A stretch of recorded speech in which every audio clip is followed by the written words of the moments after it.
The New England Patriots travel to Baltimore to face the Ravens on Sunday in a rematch of last season's AFC Championship game. Baltimore is a 2.5-point favorite on BETDAQ. 45 is the total in this game. Major playoff implications here. The Patriots have a 2-game lead in the AFC East, but everything is still in front of them. If they lose their final 2 games, they could still conceivably miss the playoffs. If they win their last 2, they could still lock up the number 1 seed in the AFC. A more likely scenario if they win their final 2 games would be the 2 seed and a first-round bye. This nearly a must-win for Baltimore. The Ravens trail Cincinnati by 1 game in the AFC North.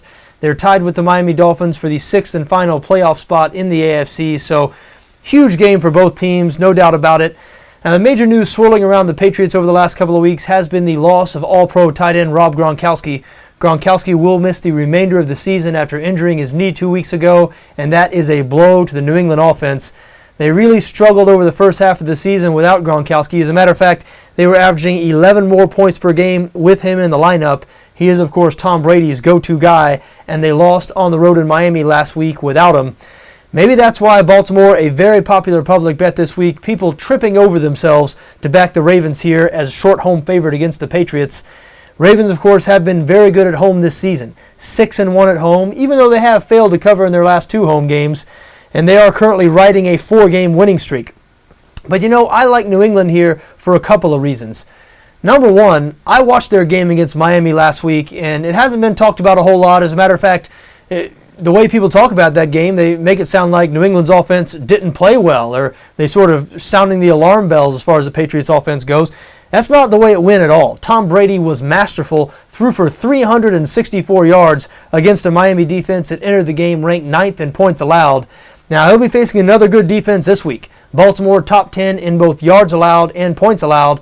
But the Ravens are really bad on offense. And they're not a struggling offense. They're not an offense that hasn't yet found their rhythm. And those are the type of things we were saying about them throughout most of the season because we just saw them win the Super Bowl last year. And even though they did lose some key pieces of that offense, still, I think most people thought they were going to come around eventually. Well, it's Week 16 now. They haven't come around. They're just bad. 29th in the NFL in total offense, 25th in points scored. And even though New England has regressed on defense over the course of the season, that has everything to do with the injuries to Vince Wilfork and Gerard Mayo, they're still playing all right on the defensive side of the ball, currently 10th in the NFL in points allowed. They're good enough to really slow down this Baltimore offense. And even though the Ravens have a really good defense and the New England offense will not be quite as good without Gronkowski, I saw Tom Brady in action last week with the receivers he had at his disposal. Still look pretty good to me. You look at the Ravens' recent 4-game winning streak. They faced the Jets, the Steelers, the Vikings, and Detroit. So 3 losing teams and a 500 team. All 4 of those wins, 3 of the 4 of those wins have been really squeak bys. They've barely won the game. So not sure Baltimore is quite as good right now as people think, even though I do think they're very good on defense.